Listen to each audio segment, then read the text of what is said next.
Signal and telecommunication department जो होती है ना, ये बहुत ही छुपी हुई विभाग है। यानी डायरेक्ट आम पब्लिक के नज़र में नहीं है। आम पब्लिक किसको पहचानता है? दोस्तों नमस्कार, कैसे हैं आप लोग? मैं आपका दोस्त इंजीनियर सीएम झा और एक नई सीरीज में आप लोगों के लिए लेकर आ रहा हूँ, क्योंकि ये 2022 चल रही है और ऑलमोस्ट आप लोगों को पता है कि 24 में चुनाव होने वाले हैं, तो रेलवे की वैकेंसी आएगी, पक्का आएगी। तो हमारे साथ जो मैंने झेला था अपने समय में, परेशानी ये होती है कि हमारी जो रिक्रूटमेंट है रेलवे की, उसमें कौन से पोस्ट में क्या काम करना पड़ता है, कौन सा पोस्ट अच्छा होता है, किस पोस्ट में एक्चुअली क्वालिफिकेशन के हिसाब से किस में कौन सी ग्रेड मिलेगी, किसका काम थोड़ा सा आसान है, कहाँ प्रमोशन के अधिक जगह है, कहाँ प्रमोशन के कम जगह है, ये सब चीजें जब तक आप रियल में आते नहीं हैं आपको पता नहीं चलता है। तो अब प्रॉब्लम ये क्रिएट हो जाती है कि जब मुझे मालूम ही नहीं तो मुझे जो मिला लेते चले गए। आपकी एनटीपीसी वाली जो एग्जाम आती है, उसमें सबसे बड़ी बात होती है कि आपको पहले से ही मांग लिया जाता है प्रेफरेंस कि आपको कौन सा डिपार्टमेंट चाहिए। जैसे हम लोग आए थे, पता नहीं था कुछ, आने के बाद लगा कि अरे ये लेते तो अच्छा रहता, इसमें आते तो अच्छा रहता। तो चलिए एक नई शुरुआत करते हैं। चूंकि मैं रेलवे में हूँ, 12 साल का अनुभव है, तो मुझे ये पता है कि किस डिपार्टमेंट में किस व्यक्ति को क्या काम करना पड़ता है, किसमें प्रमोशन कैसा है, किसमें प्रमोशन कम है, कौन थोड़ी सी वर्क आसान है, कौन थोड़े से वर्क टफ है, किसमें सेफ्टी की जरूरत अधिक है, किसमें सेफ्टी की जरूरत कम है, और कौन सा वर्क थोड़ा सा अधिक पढ़ा लिखा अनुभवी की जरूरत है, कहाँ पे पढ़े लिखे कम लोगों की जरूरत है। इन सब सारी बातों पे चर्चा करेंगे। हर एक डिपार्टमेंट पे, हर एक पोस्ट के बारे में, हर एक छोटी छोटी चीजों पे हम रोज आपसे एक नए वीडियोज में आएंगे। आप मुझे देखते रहिए, हमारे दो चैनल, वेबी क्लास जहाँ पे हम रेलवे सिग्नलिंग के बारे में पढ़ते हैं, और दूसरा सीएम झा व्लॉग में, जहाँ पे हम आपको अपने वर्क से रिलेटेड, रेलवे से रिलेटेड और एक अच्छी अच्छी जानकारियां बात करते हैं, बताते हैं। तो दोनों चैनल में अल्टरनेट किसी न किसी चैनल में ये वीडियोस आपको मिल जाएगा जो हम आपको बताएंगे। और मैं हूँ senior section engineer signal and telecommunication department में। तो जिम्मेदारी बनती है कि सबसे पहले बात करें सिग्नल और टेलीकम्युनिकेशन डिपार्टमेंट के। तो मैं आपको बता दूं कि सिग्नल एंड टेलीकम्युनिकेशन डिपार्टमेंट जो होती है ना, ये बहुत ही छुपी हुई विभाग है। यानी डायरेक्ट आम पब्लिक के नज़र में नहीं है। आम पब्लिक किसको पहचानता है? अगर मैं आपको बताऊं कि आम पब्लिक किसको पहचानता है, तो रेलवे में आम पब्लिक कुछ ही लोगों को पहचानते हैं। जैसे ड्राइवर, यानी कि लोको पायलट जो ट्रेन चलाते हैं। दूसरा गार्ड जो ट्रेन के साथ दिखता है। तीसरा टीटीटीसी जो ट्रेन में आपको काले कोट वाले मिल जाते हैं, थोड़े कभी कभी परेशान भी आप होते हैं अगर आपको टिकट नहीं है तो। उसके बाद सिक्योरिटी वाले आरपीएफ। और तीसरा स्टेशन मास्टर, जो वो भी बहुत कम लोग स्टेशन मास्टर को भी जानते हैं कि कोई पैनल ऑपरेट करता है, चलाता है। बाकी जितने सारे गियर हैं, बहुत डिपार्टमेंट हैं। इलेक्ट्रिसिटी का डिपार्टमेंट है, 25 केवी का डिपार्टमेंट है, इंजन का मेंटेनेंस डिपार्टमेंट है। और आप जो देख रहे हैं ना, ये यहाँ पे एक गियर लगा हुआ है, दिस इसको बोलते हैं पॉइंट मशीन, जो पटरी को चेंज करता है। एक पटरी सीधा जाएगी, दूसरा पटरी बदल के दूसरी तरफ निकलेगी, पटरियां चेंज होती है। तो बहुत सारे मशीनरीज यूज होते हैं, तो हर जगह में अलग अलग डिपार्टमेंट का काम है। तो जितने भी सिग्नल आपके गाड़ियां जो चलती है, लाल हरा पीला आप देखते हैं सिग्नल होती है, तो सिग्नल जितना भी है उसको एक तो सामने दिखता है सिग्नल के रूप में, आपके पास लाल हरा पीला ये होती है। ये ऑटोमेटिक होता है, एक मशीनरी है जिसमें कि इलेक्ट्रॉनिक्स भी है, इलेक्ट्रोमैकेनिकल भी है, इलेक्ट्रिकल भी है। तो नॉर्मली अभी इलेक्ट्रिकल एंड इलेक्ट्रॉनिक्स की जमाना है। तो वो मशीनरीज होती हैं, वो एक बड़ा सा रूम होता है स्टेशन में, वहां पे वो सारे गियर लगे होते हैं, सारी इंटरलॉकिंग होती है। उसके विंग्स में उसका इंस्टॉलेशन, कंस्ट्रक्शन, मेंटेनेंस करने का जो काम है, वो काम होता है। ये जो डिपार्टमेंट में ऊपर में आपको लिख के रखा हूँ, सिग्नल एंड टेलीकम्युनिकेशन डिपार्टमेंट, इसका काम है। दूसरा, अब एक बार गियर आपने लगा दिया तो दूसरा काम पड़ता है इसको मेंटेनेंस करने का। जो देख रहे हैं यहाँ पे तीन आदमी है मुंडी लगा के, कोई इधर झुका हुआ है, कोई इधर झुकले है, कोई इसको बैठ खड़ा होके देख रहा है। ये तीनों सिग्नल डिपार्टमेंट का आदमी है। ये गियर सिग्नल डिपार्टमेंट का था। यहाँ देखिए नहीं कहता है कि तेल लगाना, तो ये भाई डब्बा रखल है, इससे क्या है कि इसको तेल लगाएंगे, तेल लगाने से पॉइंट वाइज स्मूथ चलेगा। तो ये सब काम होती है। तो आज हम बात करेंगे सिग्नल डिपार्टमेंट में असिस्टेंट हेल्पर की। असिस्टेंट हेल्पर सबसे निम्नतम कैटेगरी का पोस्ट होता है, जिसको कि रेलवे ग्रुप डी की जो सिलेक्शन निकालती है ना आरआरसी के थ्रू, रेलवे रिक्रूटमेंट सेल के थ्रू, उसी आरआरसी के थ्रू जब बहाली करता है तो रेलवे ग्रुप डी के पोस्ट में लेती है, उसका नाम देता है असिस्टेंट हेल्पर। इसको असिस्टेंट टेक्नीशियन भी अब बोला जाने लगा है, बट वो है सबसे लोअर कैटेगरी का पोस्ट। लोअर कैटेगरी मतलब लेवल 1, इसको लेवल 1 की कैटेगरी में रखते हैं। और इसका जब आप लेवल 1 की कैटेगरी में आएंगे तो 7th पीसी में आप तो जानते हैं कि लेवल 1 कैटेगरी का जो बेसिक है वो 18,000 रुपया है। हाँ, पेमेंट कितना बनेगा, ये 18,000 नहीं, इसके साथ में जुड़ेंगे आपका डीए जुड़ेगा, ट्रांसपोर्टेशन जुड़ेगा, और कुछ नाइट वगैरह ड्यूटी करते हैं वो सब, तो जोड़ जाड़ के ऑलमोस्ट आपके ऑन हैंड 25,000 रुपये पेमेंट स्टार्टिंग में मिलेंगे, जब आप लेवल 1 में ग्रुप डी में ज्वाइन करिएगा और कुछ दिन नौकरी कर लीजिएगा। तो ये तो बात रही कि नौकरी का, और ये लिखा भी रहता है, कहिएगा इतने बताना था तो सर वीडियो क्यों देखे। वीडियो अब इसके लिए देखे आप कि ये तो जरूर है कि ग्रुप डी में आप सिग्नल में आए, बट सिग्नल में आपको काम क्या करना है। सबसे बड़ी बात है, बाकी डिपार्टमेंट का काम बटा हुआ है कि इसका ये इसका ये। सिग्नल में आप ये 3 मुंडी देख रहे हैं ना, 1 2 3, तो तीनों में कोई भी यहाँ पे असिस्टेंस हो सकता है, क्योंकि बहुत अधिक डिफरेंस नहीं होती है। अप टू 4200 ग्रेड पे होता है एमसीएम का, और उसके नीचे 1800 ग्रेड पे में लेवल 1 और ये लेवल 6।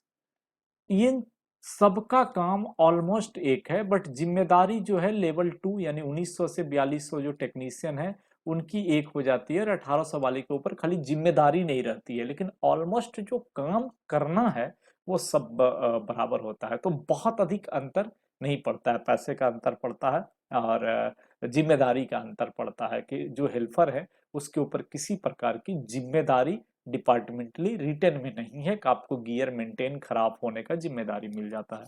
काम क्या करना है, ऐसे ऐसे बहुत सारे गियर रहते हैं, ये पॉइंट हैं, मैंने सारा फोटो नहीं लिया। रेल के सिग्नल को ऑपरेट कराने के लिए बहुत सारे गियर होते हैं, उन गियरों को मेंटेन करना है। मतलब आप एक मिस्त्री का काम किए, आप एक आर्टिजन स्टाफ हुए, आप एक स्किल्ड आदमी हुए, आपको मशीनरीज को ठीक करना, बनाना और मेंटेन करना सिखाया जाता है, और आप उसके हिसाब से उसको स्मूथ ऑपरेशन के लिए मेंटेन करते हैं, चलाते हैं।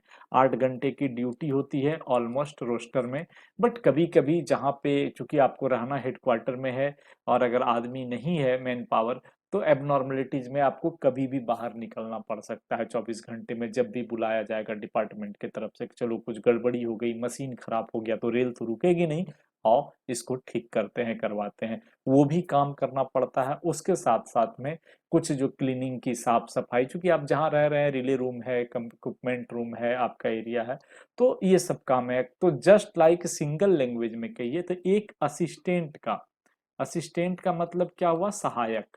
सहायक का मतलब क्या हुआ कि मदद करना।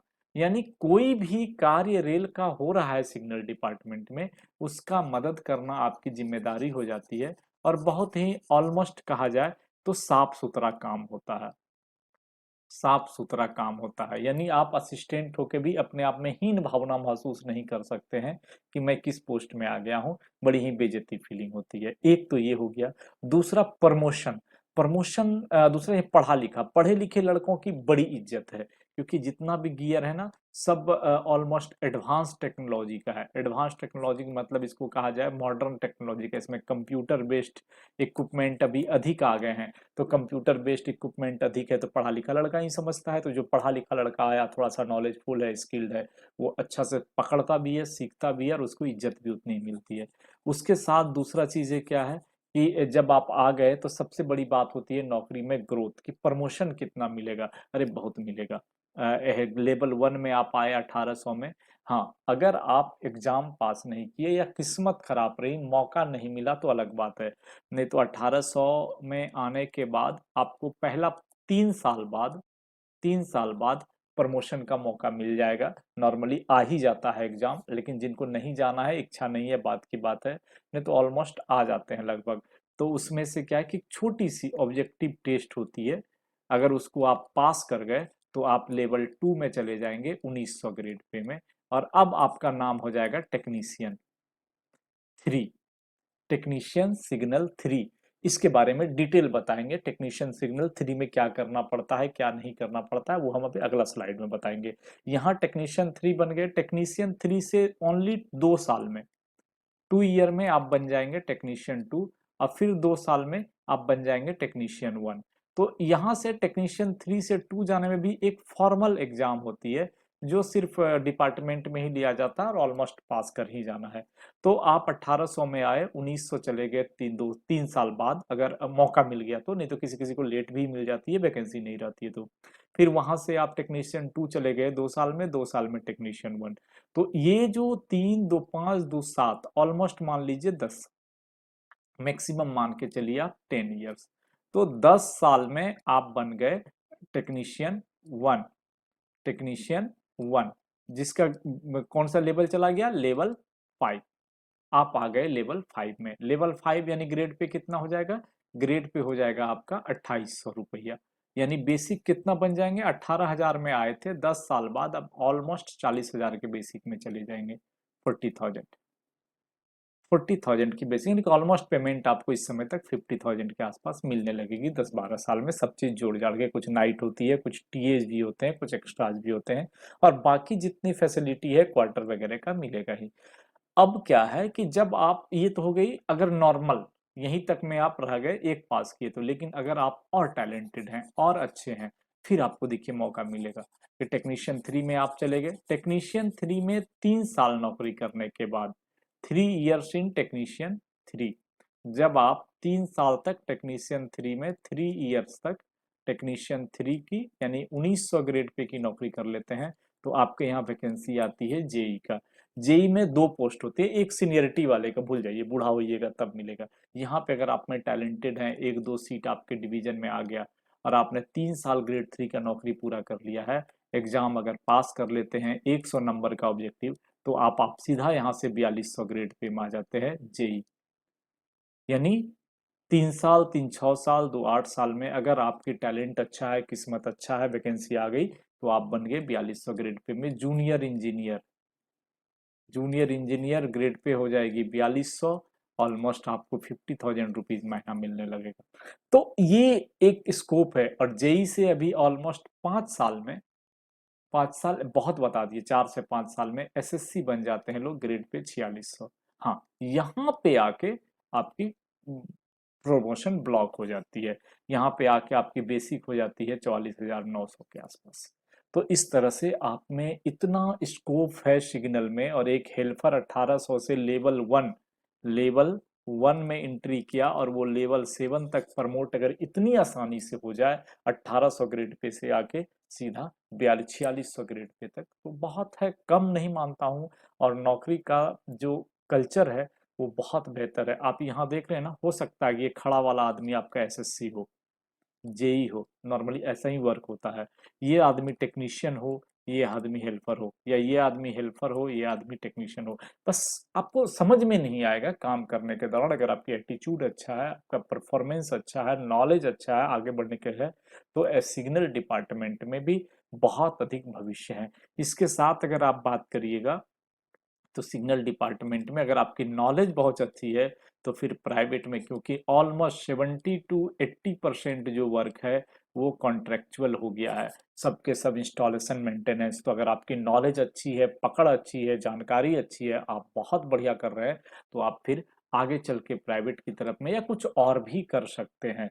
तो सिग्नल डिपार्टमेंट बहुत अच्छा है मेरे नज़र में, भविष्य भी अच्छा है। अगर आपको मिलता है तो बेहतर रहेगा। तो ये मैं आपको बताया आज सिग्नल डिपार्टमेंट में, अगर आप ग्रेड 1 में, लेवल 1 में हेल्पर की पोस्ट पे, असिस्टेंट की पोस्ट पे 1800 ग्रेड पे में आते हैं, तो आपको क्या मिलेगा, क्या प्रमोशन है, नौकरी कैसी है, इज्जत कैसी है, रेस्पेक्ट कैसी है, और काम क्या करना पड़ता है, एक्चुअल चीजें बातें आके यहाँ टकती है, काम क्या करना पड़ता है, तो ऑलमोस्ट बहुत बेहतर है। इसी तरह बाकी सारे डिपार्टमेंट के बारे में आपको हम बताएंगे। आप हमारे साथ जुड़े रहिए। अगर चैनल को सब्सक्राइब नहीं है तो सब्सक्राइब कर लीजिए। और अगर रेलवे सिग्नलिंग को सीखना चाहते हैं तो आप हमारे www.chandramouleshwar.com पर विजिट भी कर सकते हैं, वहां पे सारी जानकारी मिल जाएगी। आज की जानकारी के लिए धन्यवाद। आज का एपिसोड यहीं समाप्त होता है, मिलते हैं फिर अगले दिन अगले एपिसोड में। तब तक के लिए जय हिंद, जय भारत।